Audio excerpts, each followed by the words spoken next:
আসসালামু আলাইকুম রহমতুল্লাহ বারাকাতুহু। বন্ধুরা বান্ধবীরা, আপনারা কি অবস্থা আছেন? ভালো আছেন না? আলহামদুলিল্লাহ আমি ভালো আছি। তো আজ যা চলে আইলাম আপনার ঘরে একটা ফুল দেখাইতাম। এই ফুলটা কি ফুল চাই দেখি আপনারা চিনেন কিনা। যদি চিনি থাকেন তাহলে কমেন্ট বক্সে জানাবেন এই ফুলটা কি ফুল, এটার নাম কি। এই দেখেন কত সুন্দর একটা ফুল। আমার ছাদে আছে এই ফুল গাছটা, আমি ওইখান থেকে নিয়ে আসছি। ভাবলাম যে আপনাদের লগে এখানে শেয়ার করি। তো দেখেন ফুলটা খুবই সুন্দর। এই ফুলটা নিয়ে আয় তো এই ভিডিও করে লাইলাম। তো আপনারা সবাই কি অবস্থা আছেন? আছেন না? ভালো আছেন না? আল্লাহ ইনশাল্লাহ ভালো আছেন। জয়মর সালামতে রাখছে আল্লাহ। আল্লাহ ভালো রাখুক, সুস্থ রাখুক, সবার জন্য দোয়া করি। আমার ছেলেও চিনতে পারতেছে না, আসি জিজ্ঞার মা এটা কি ফুল, কি ফুল তুই দেখ। তো পরে ছাদে থেকে আসি চলে এলাম। আপনার আজকে কিছু বাজার সাজার করলাম, বাজার সাজার আপনার লগে শেয়ার করতাম। চলে এলাম এখানে আনাজে কলা নিলাম, তারপরে গিয়ে তাল নিলাম।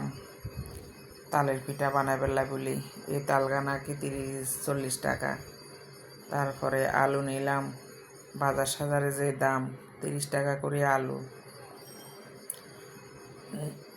তারপরে এনে দেখছেন না কদুগা লেবু লইছি। এই দুগা লেবু লইবের কারণটা হলো যে লেবুর রস গরম পানির সাথে মিক্সার করে খাই। লিভারে চর্বি আছে তো এই কারণে লেবুর রস খাই। তো এখানে পেঁয়াজ লইলাম 3 কেজি 4 কেজি পেঁয়াজ, 50 টাকা করে পেঁয়াজ। সব জিনিসের দাম। তারপরে এবারে আমরা চলে আইলাম শুকনা বাজার। কি লইলাম আমরা এখানে আটা লইলাম,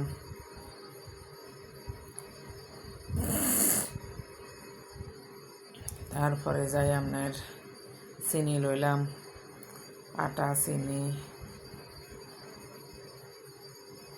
তারপরে যাই একটা নুডলস নিলাম,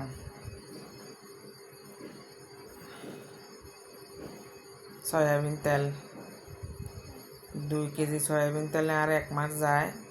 তারপরে সরিষার তেল 2 কেজি 1 মাস যায়। এই কারণে প্রতি মাসে সরিষার তেল 2 কেজি, সয়াবিন তেল 2 কেজি নিই। তো আবার ছেলের লাই বলি আপনার ঘি লইলাম গিয়া, কারণ ছেলেরে ডিম ভাজা করে দিলে ঘি দিই, ডিম ভাজা করে দিই এলে বলি ছেলের লাই ঘি লইলাম গিয়া। এখানে আপনার বুটের ডাল নিছি। মাঝে মধ্যে বুটের ডাল দিয়ে সবজি রান্না করলেও ভালো লাগে, খারাপ লাগে না। এমনিতে বুটের ডাল আমি তেমন একটা খাই না।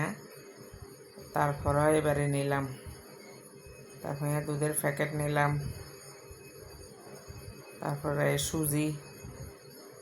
সুজির প্যাকেট সুজি নিলাম। মাঝে মধ্যে নাস্তা পানি বানাইতে লাগে। তো যাই এনে আপনার রিম পাউডার নিলাম কাপড় ধুবেলাই বলি। তারপর এনে মসুরের ডাল নিলাম। মসুরের ডাল সবসময় আমার কাছে থাকে, বাসায় প্রায় আমি মসুরের ডাল রান্না করি। তারপরে যাই লবণ,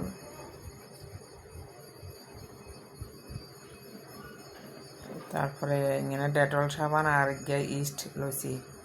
ইস্ট মাঝে মধ্যে পিঠা বানাইতে লাগে, পিঠার মধ্যে দিবার লাগে বলি।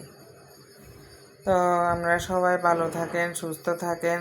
ভিডিওটি ভালো লাগলে লাইক, কমেন্ট, শেয়ার, সাবস্ক্রাইব করতে বলবেন।